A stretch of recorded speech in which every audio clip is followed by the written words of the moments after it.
Welcome. Remember that it takes all 5 recap strategies to make a good conclusion. But the last one, P, stands for present the conclusion in an interesting way. Presenting your conclusion in an interesting way helps hold the reader's attention and leaves them with a positive lasting impression. The conclusion is often what the reader will remember most, so it's important to make it just as effective as the rest of the essay. That doesn't mean you should add new arguments or evidence. The important thing is to help your reader make a thoughtful and personal connection to your ideas. Help them to see the big picture.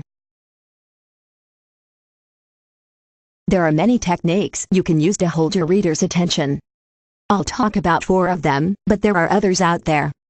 The techniques are: tell a personal anecdote, explain the importance of your ideas, make a recommendation, and finally, suggest future research.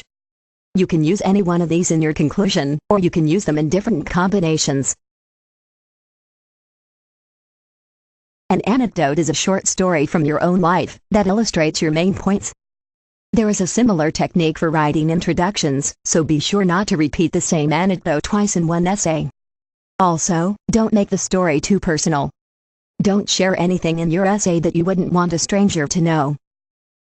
Your story should illustrate the point you made in your essay. It can sometimes be useful to tell your story if the issue has directly affected you or someone you know. These anecdotes can be funny or sad, and using them can help the reader become emotionally involved in your writing. Next, we'll talk about the importance technique. For this technique, explain to your reader exactly why your ideas are important, or how they are meaningful or useful. Basically, why should anyone listen to your ideas? Why should the reader care about what you have to say?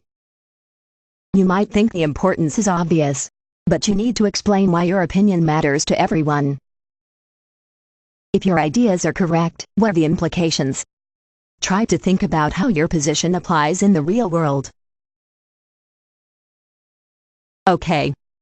In the recommendation technique, the author mentions a specific problem and then proposes a solution. However, make sure that your suggestion is realistic and plausible. If your ideas are impossible, no one will take you seriously. Also, try to encourage or challenge your readers to take action. By suggesting a course of action, you help the reader to see how your ideas can be applied. It might even help the readers to develop a sense of responsibility toward the issue. The last conclusion technique is called suggest future research. Sometimes there is no easy solution to a problem. Sometimes, more research might be needed to answer the question. Try to think about the extra evidence you need to support your arguments.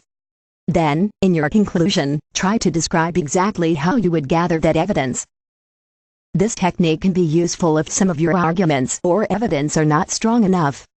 But, this technique works best if you describe a clear idea for how the research might be conducted.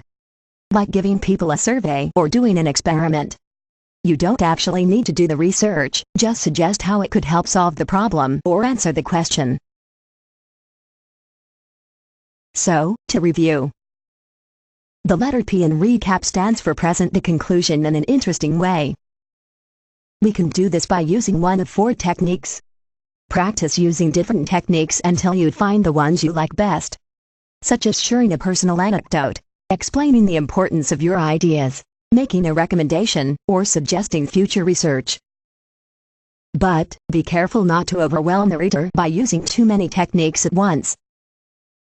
By presenting your conclusion in an interesting way, you can leave a lasting positive impression that is meaningful and memorable. Well, we've reached the end of the lesson. Once you close this window, you'll be taken to the checkpoint automatically.